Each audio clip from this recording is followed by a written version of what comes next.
मिथुन राशि 2026 यह वर्ष कैसा रहेगा, क्या परिवर्तन करने वाला रहेगा या व्यापार क्षेत्र के अंदर क्या क्या सफलता देने वाला रहेगा, आइए हम विस्तार से इसके बारे में जानते हैं। मैं पंडित राजेश दवे, वैदिक ज्योतिष परामर्श केंद्र जोधपुर।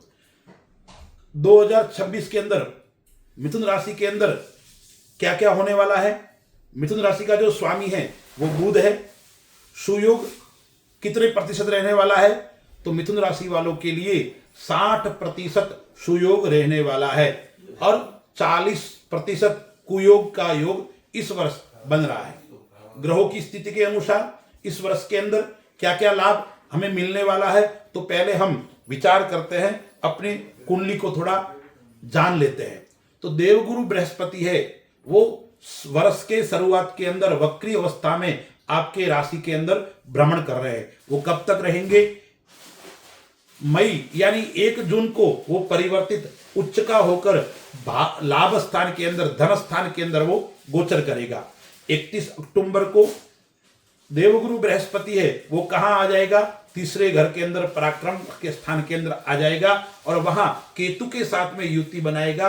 केतु आपका इस वर्ष पूरे वर्ष पराक्रम स्थान के अंदर रहने वाला है और न्याय का ग्रह शनि 10वें स्थान के अंदर गोचर करेगा और भाग्य भाव के अंदर कुंभ राशि में राहु गोचर कर रहा है। तो मैं यह कहूंगा कि मिथुन राशि वालों के लिए कार्य के अंदर स्थिरता रहेगी, यानी 6 माह के अंदर आर्थिक उन्नति रहेगी और उसके बाद में 6 माह थोड़ी स्थिरता रहेगी, यानी शुरुआत के महीने कुछ कहीं न कहीं सफलता देने वाला रहेगा। जिसकी राशि जैमिनी यानी मिथुन राशि वाले जातक है, उन जातकों के लिए व्यापार की दृष्टि से, कार्य क्षेत्र की दृष्टि से क्या स्थिति है, तो 10वां घर है वो व्यापार का घर मानते हैं अपन, और वहां पे शनि गोचर कर रहा है। तो शनि क्या क्या लाभ देगा व्यापार की दृष्टि से, तो एक तो आपको आलस्य का त्याग करना पड़ेगा।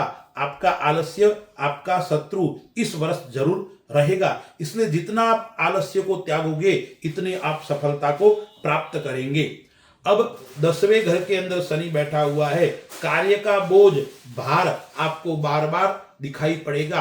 आप उसके कारण कभी कभी परेशान भी रहेंगे, चिंतित भी रहेंगे, लेकिन आपको चिंता करने की आवश्यकता नहीं है। यह कार्य का बोझ आपको निरंतर आगे बढ़ाने वाला रहेगा। इस वर्ष आपकी लीडरशिप उभरेगी, यानी आपकी कार्य करने की क्षमता है, आपकी योग्यता है, उसकी पहचान होने वाली है, यानी आप सोना बनकर निखरने वाले हैं इस वर्ष। इसलिए मिथुन राशि वाले जातकों को विशेष करके अपनी योग्यता की पहचान समाज को हम किस प्रकार से करवा सके, इस बात का विशेष ध्यान रखना है।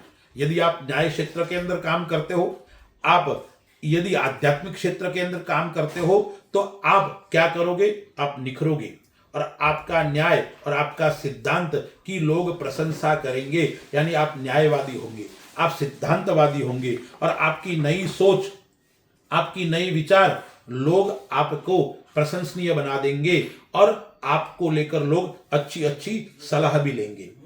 अब राहु है वो भाग्य स्थान के अंदर गोचर कर रहा है, भाग्य भाव के अंदर गोचर कर रहा है, तो वो क्या क्या अपन को लाभ देगा व्यापार की दृष्टि से, व्यवसाय की दृष्टि से।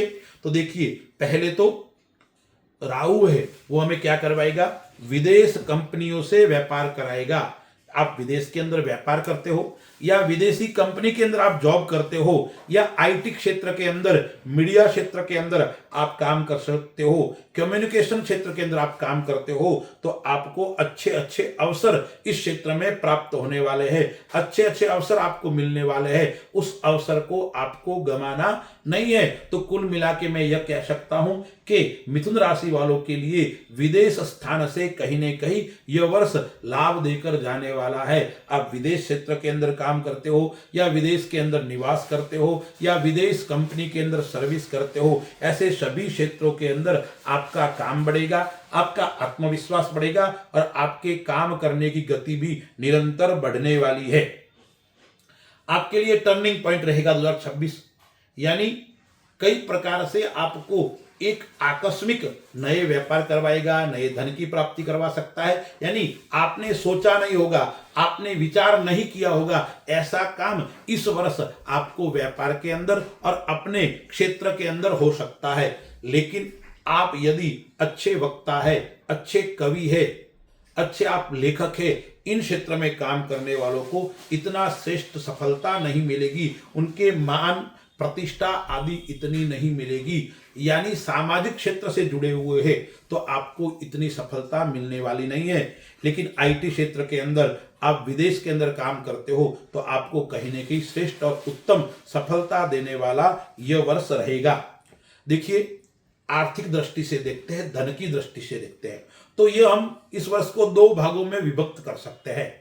यानी 1 जून को देवगुरु बृहस्पति धनस्थान में आ जाएंगे और वो भी उच्च के रहेंगे। तो शुरुआत के अंदर प्रथम जो मध्य भाग है, ठीक है, और दूसरा जो भाग है उसके अंदर कई प्रकार का आपको सफलता देने वाला रहेगा। प्रथम भाग है उसके अंदर आय की वृद्धि होगी, द्वितीय भाग के अंदर भी आय की वृद्धि होगी। लेकिन द्वितीय भाग है यानी जून के बाद में आय भी होगा और खर्च भी बढ़ेगा, यानी खर्च और आय दोनों निरंतर बढ़ते रहेंगे। इसलिए इस वर्ष आपको थोड़ा खर्च के ऊपर कंट्रोल करना पड़ेगा, अपनी योजना बनाकर ही खर्च करना है। आपको सोचे समझे बिना किसी भी प्रकार का खर्च आपको नहीं करना है, कि गुरु है वो धन भाव के अंदर जून के बाद में गोचर करेगा तो अचानक धन की प्राप्ति करवाएगा, लेकिन कभी कभी अचानक धन की हानि भी करवा सकता है। तो यह पूरा वर्ष है वो धन की दृष्टि से तो अच्छा रहेगा, लेकिन माह का जो वर्ष का अंतिम समय है वो अचानक धन की आपको हानि भी करवा सकता है। इसलिए आपको विशेष ध्यान रखना पड़ेगा। इस वर्ष आपको अटका हुआ धन भी प्राप्त हो सकता है। अटका हुआ धन मतलब आप किसी से धन मांग रहे थे या कोई धन को लेकर आपके कोर्ट के अंदर विवाद चल रहा था, आपका रुका हुआ धन था, कोर्ट का कोई फैसला नहीं आ रहा था, तो वो भी आपके अनुकूल फैसला आएगा, आपको धन की प्राप्ति हो सकती है। इस वर्ष आपको बैंक बैलेंस के अंदर वृद्धि होगी, यानी आप जो बचत करना चाहते हो वो बचत आपको हो जाएगी। अब आपको नए आय स्रोत प्राप्त होने वाले हैं, यानी आप विभिन्न क्षेत्रों से, भिन्न भिन्न क्षेत्रों से आप धन उपार्जन कर सकते हो, धन कमा सकते हो। तो कुल मिला के आपको आर्थिक दृष्टि से यह समय अच्छा और उत्तम रहने वाला है। अब निवेश कहाँ कहाँ करना चाहिए, तभी तो आपका बैंक बैलेंस बढ़ेगा ना। तो ज्योतिष के हिसाब से इस 26 के अंदर आपको कहाँ कहाँ निवेश करना चाहिए। अब आपको 3 स्थानों पे निवेश करना चाहिए। एक तो प्रॉपर्टी के अंदर निवेश करना चाहिए और एक सोने और चांदी के अंदर निवेश करना चाहिए। जितना आप प्रॉपर्टी के अंदर निवेश करोगे उतनी आपकी अभिवृद्धि होगी, आपकी उन्नति होगी। अब देखिए, शनि की दृष्टि है वो व्यय भाव के अंदर है, शनि की तीसरी दृष्टि है। शनि की जो 7वीं दृष्टि है वो चौथे घर के ऊपर शनि की 7वीं दृष्टि है। तो शनि की जो दृष्टि है वो आपको क्या क्या देगी, तो व्यय भाव के अंदर दृष्टि है। इसलिए आपको धन अपने पास में नहीं रखना है, अपने जेब के अंदर धन नहीं रखना है। यदि आपके पास में धन रहेगा तो खर्च हो जाएगा। इसलिए आप धन को क्या करना है, निवेश करना है। धन को क्या करना है, बैंक के अंदर आपको रखना है। अपने पास में रखोगे तो इस वर्ष आपको खर्च बढ़ेगा, अपने पास में नहीं रखोगे तो आपका खर्च कम होगा। अब हम करते हैं परिवार की दृष्टि से विचार, यानी परिवार का क्या रहेगा। अब देखिए, शनि पिता स्थान में बैठा हुआ है, शनि की दृष्टि है वो मां के स्थान के ऊपर है, शनि की 10वीं दृष्टि है वो जीवन साथी के स्थान के ऊपर है। तो और गुरु जो है वो गुरु क्या है, आपका जो गुरु है वो लग्न के ऊपर बैठा हुआ है और 5वें घर के ऊपर दृष्टि डाल रहा है। कब तक, 1 जून तक वहां दृष्टि पड़ रही है। तो यह है वो प्रेम विवाह का योग करवाएगा। ये गुरु क्या करवाएगा, लव मैरिज का योग करवाएगा। आप जिससे प्रेम करते हैं उसके साथ में स्थायी संबंध भी आपके स्थापित हो सकते हैं। कब तक, 1 जून तक। उसके बाद में यह वो जो योग है वो मध्यम यानी कम असर करेगा, यानी प्रेम के अंदर प्रगाढ़ता बनेगी। आप जिसके साथ में संबंध है उसके साथ में और संबंध प्रगाढ़ हो सकते हैं, ऐसा योग बन रहा है। यानी आपके मन के अनुसार आपको अपना पात्र मिल सकता है जून तक, उसके बाद में योग कम रहेगा। अब देखिए, केतु है वो तीसरे स्थान के अंदर बैठा हुआ है, जो और जब अक्टूबर माह के अंदर गुरु साथ में आ जाएगा तो क्या होगा, आपके छोटे भाई बहनों के साथ में इस वर्ष जरूर मनमुटाव हो सकते हैं, या मित्र के साथ में आपके मनमुटाव हो सकते हैं, या अपने आस पड़ोस में रहने वाले लोगों के साथ में थोड़े मतभेद बढ़ सकते हैं। उस बात का आपको विशेष ध्यान रखना पड़ेगा। यानी पराक्रम स्थान के अंदर केतु बैठा हुआ है तो थोड़ा थोड़ा आपके वाणी के ऊपर भी आपको संयम बरतना पड़ेगा।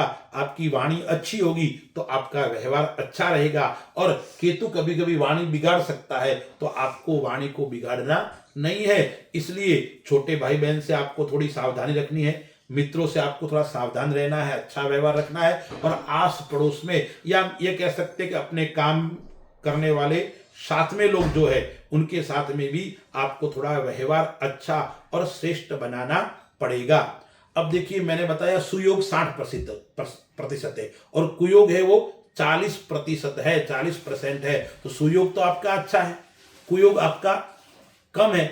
इसलिए कुयोग कम होते हुए भी कभी कभी क्या होता है, अपने वाणी के कारण कभी कभी वो आगे बढ़ जाता है। इसलिए आपको मैं बार बार कह रहा हूं, मिथुन राशि वाले जातकों के लिए वाणी के ऊपर संयम बरतने की आवश्यकता है। अब हम बात करते हैं अपने आरोग्यता को लेकर, स्वास्थ्य को लेकर।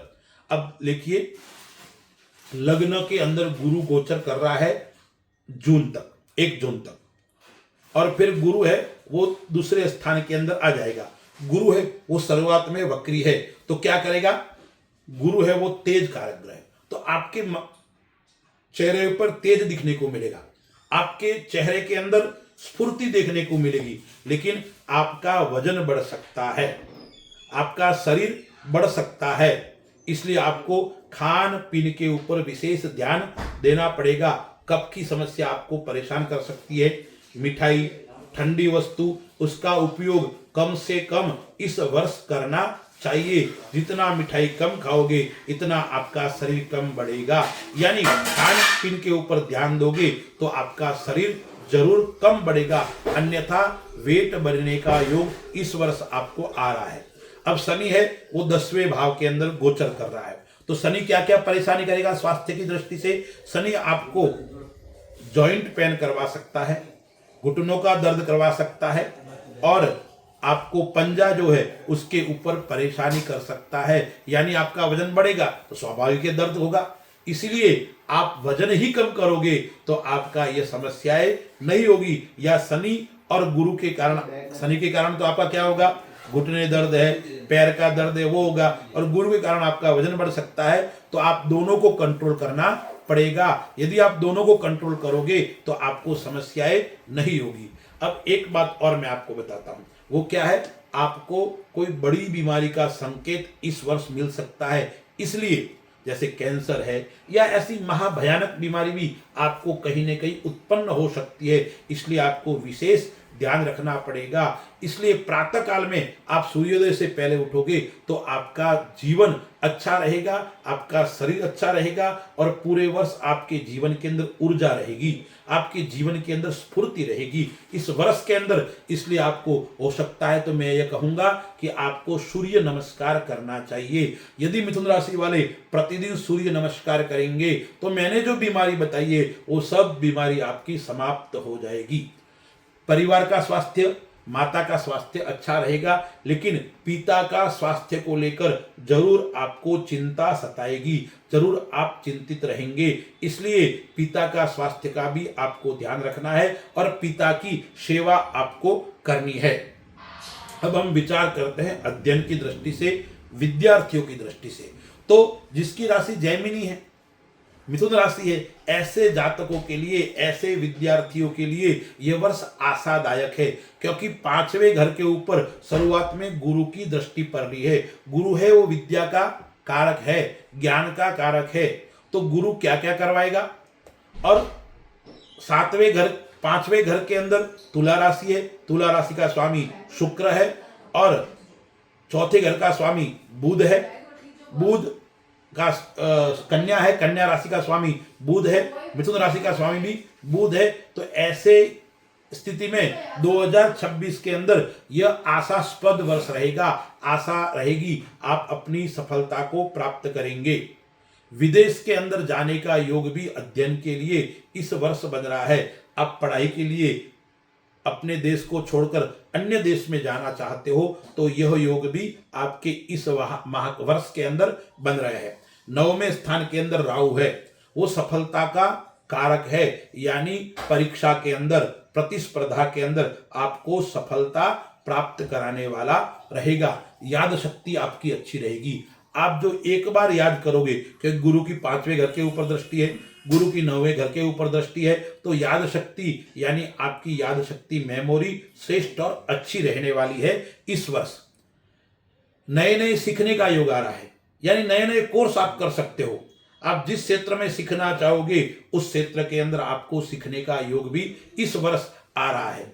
मेडिकल क्षेत्र के अंदर आप करते हो तो भी आपके लिए अच्छा, नेवी, एयरफोर्स, यानी आप सैनिक बन सकते हो। सैनिक जो यदि आप हो तो आपकी और सफलता मिलने वाली है। मेडिकल क्षेत्र के अंदर है, भाषा के क्षेत्र के अंदर है, ऐसे लोगों के लिए ये 2026 श्रेष्ठ और उत्तम रहने वाला है।